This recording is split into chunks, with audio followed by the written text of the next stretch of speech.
네. 안녕하세요. 뭐야 이거 어떻게 해야 돼요? 한 번 더 클릭하면 돼. 다시 할게요. 안녕하세요. 저는 수의과대학 수의학과 최선규라고 합니다. 네.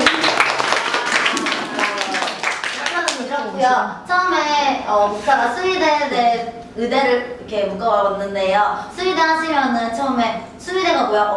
죽을 때 그 장의사 그 죽는 실체가 있는 수의 하시는 분들도 있고 수의대가 뭐지 하시는 분들이 되게 많아서 일단 수의대는 의대랑 좀 비슷한 분야이긴 해서 대학 가서도 항상 과목 같은 거 공부할 때 의대랑 항상 묶여서 같이 배우거든요. 근데 일단 2014학년도 기준으로 보면은 수능 기준으로 했을 때 상위 5%가 수의대 입학생이고 상위 1%가 제일 낮은 게 상위 1%가 의대 입학생이에요. 이렇게 수능 성적부터 정말 엄청나게 크게 차이가 나서 사실 갭 차이가 되게 커요. 수의대가 좀 낮아서. 그리고 그 대신 수의대는 전국에서 10개밖에 없는 아주 특수한 학과예요. 의대는 36개가 있고 그래도 3배나 많기 때문에 조금 더 수의대가 유니크하고 다른 다른 고등학생들도 잘 모르는 경우가 많아요. 네.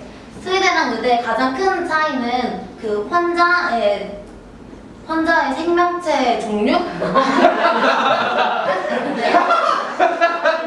수의대는 기본 동물을 개로 해서 좀 더 확장하면은 고양이, 토끼, 닭, 말, 양, 소 이렇게 해야지만 이제 의대는 사람, 여자, 남자, 어린이, 노인 이 정도로만 구분된다고 할 수 있어요. 그리고 이렇게 동물의 생명체의 차이가 가장 큰 차이를 불러오는 게 말의 차이라고 할 수 있는데요. 그래서 커뮤니케이션이 동물이랑은 안 되고 사람이랑은 돼서 좀 어디가 아프세요 했을 때 동물은 말을 못 하잖아요. 멍.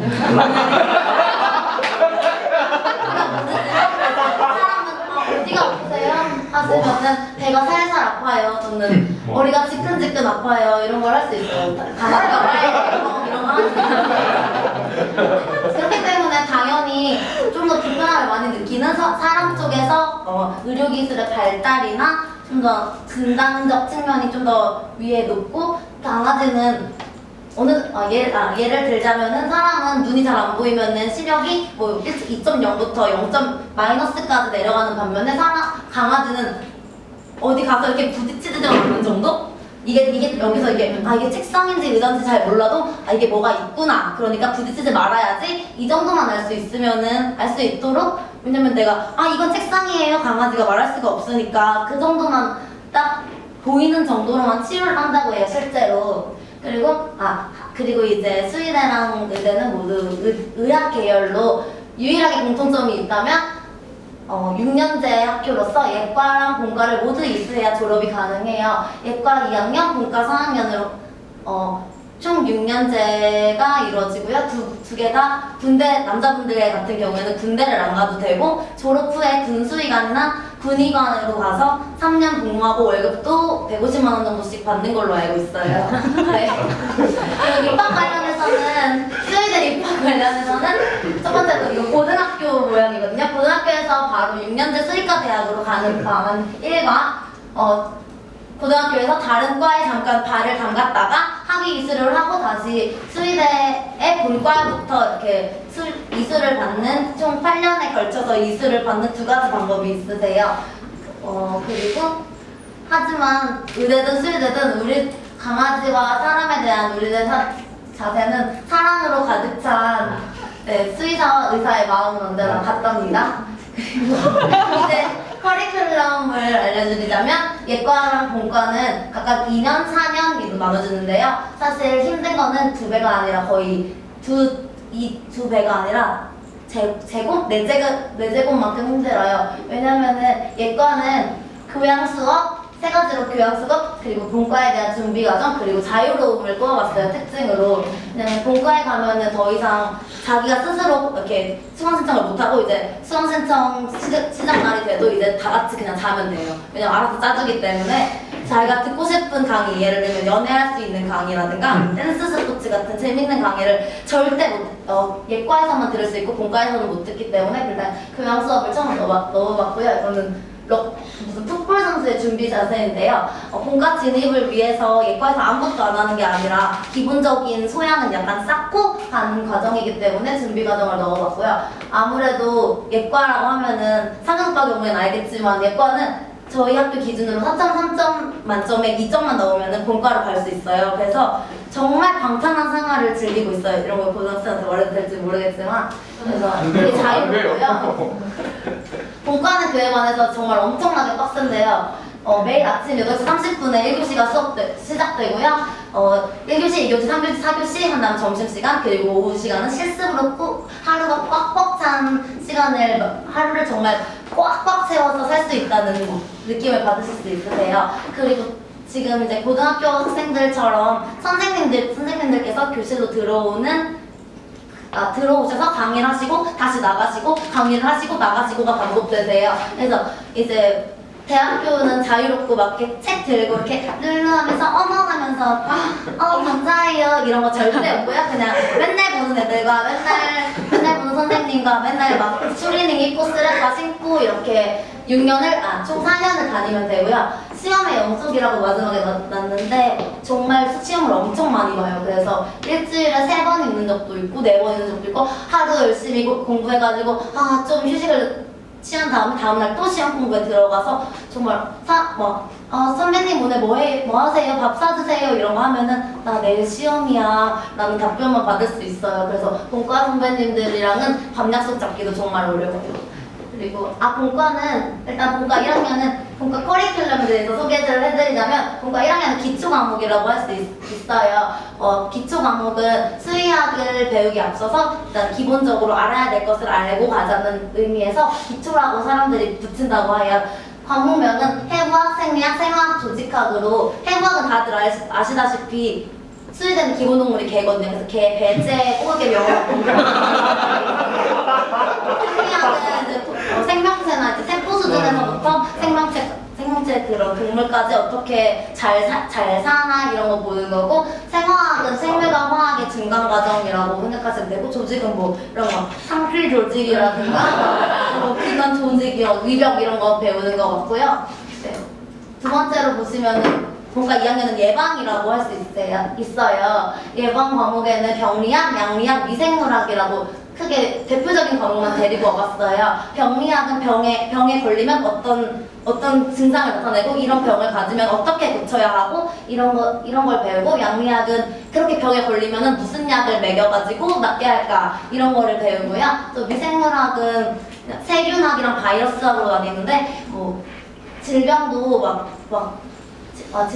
질병 감염 경로가 있잖아요. 그래서 미생물 때문에 감염된다 아니면은 바이러스 때문에 감염된다 약간 이런 거를 배우는 이런 미생물이 이런 병을 일으킨다라는 거를 배우는 과목입니다. 그리고 3학년 때는 임상이라고 할 수 있는데요. 임상 과목은 내과학, 예과학, 야생동물학 그리고 그 외에도 많은데 대표적으로 이렇게만 가져왔어요. 아까 처음에 말했듯이 동물은 이게 좀 잘 말이 안 통하기 때문에 어디가 불편한지 잘 몰라서 의대처럼 막 피부과, 정형외과, 뭐 성형외과 이렇게까지 자세하게 안 나뉘고요. 내과학에 치과학도 포함이 되고 피부과학도 포함이 되고 나머지 다 소화 계통도 다 포함이 되고요. 외과에도 안과학이 외과학에 포함되고 각종 그냥 이렇게 상처 수술 같은 게 다 외과학이고 약물 복용 같은 게 내과학이라고 생각하시면 되세요.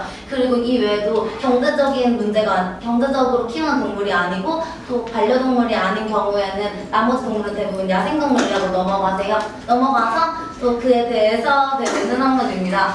그리고 4학년 같은 경우에는 저희 학교의 경우 실습을 하는데요.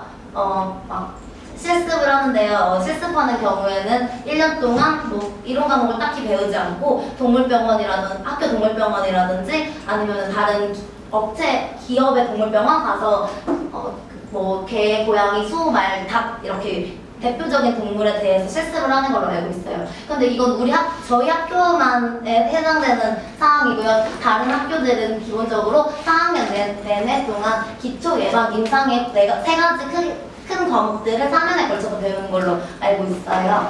그리고 세 번째는 이제는 돈을 벌어야 되니까 진로에 대해서 말씀해드릴 텐데요. 나중에 수의대가 되고 수의대에 나와서 한 직업은 대부분 임상수의사가 70%를 숫자 보이죠? 70%를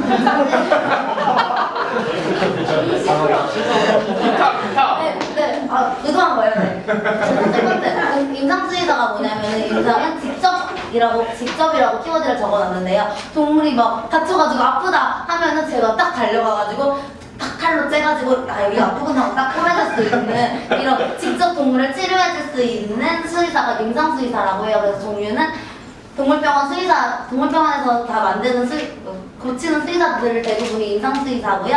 또 동물원 수의사, 뭐 가축동물 수의사, 뭐 수생동물 수의사 등이 임상수의사에 속해요. 그리고 비임상수의사 같은 경우에는 간접이라고 할 수도 있는데요. 약품 개발, 신약 개발이라든지 아니면 백신 제조, 그리고 진단법 개발 이런 거 하는 연구원 같은 분들이 대부분 비임상에 속하시고 또 대학에서 연구하시는 교수님들도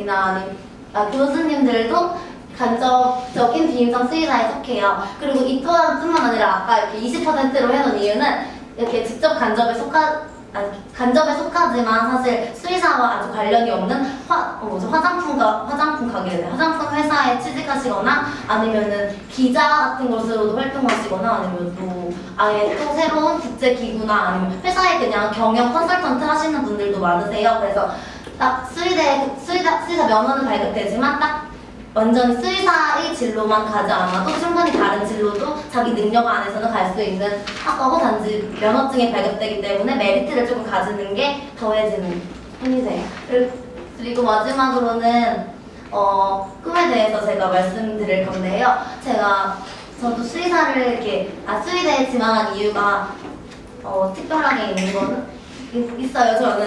저는 고등학교 1학년 때 이렇게 야자 끝나고 집에 가다가 딱 봤는데 길에 입받침하는 하얀색 강아지가 죽어 있는 거예요. 그래서 놀라가지고 119에 살려달라고 막 구해달라고 전화를 걸었는데 막 소방관 아저씨가 진짜 엄청 매정하게 그거는 저희 관할이 아니니까 시청에 가서 시체 처리하는 분들이 따로 있다고 거기 번호를 알려주시는 거예요. 그래서 저는 울면서 막 난리 나가지고 전화를 했는데 콧물 흘리고 눈물 흘리고 난리가 났었거든요.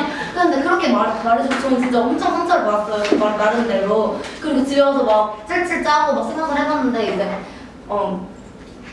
이제 내가 얘네들을 고쳐줘야 되겠구나, 이렇게 내가 나라도 얘네들을 구해줘야겠구나 이렇게 생각을 했어요. 저는. 근데 사실 제가 그 전까지는 사실 문과 지망생이었거든요. 그래서 문과 지망하고 막 선생님들도 그래 너는 문과야, 너는 수학을 못하니까 문과야 계속 이러셨는데 제가 대뜸 이과에 간다니까 다시 생각해보면 안 되겠니? 계속 이러셨어요. 근데 저 같은 경우도 뭐 어떻게든 잘 왔잖아요, 꿈대로.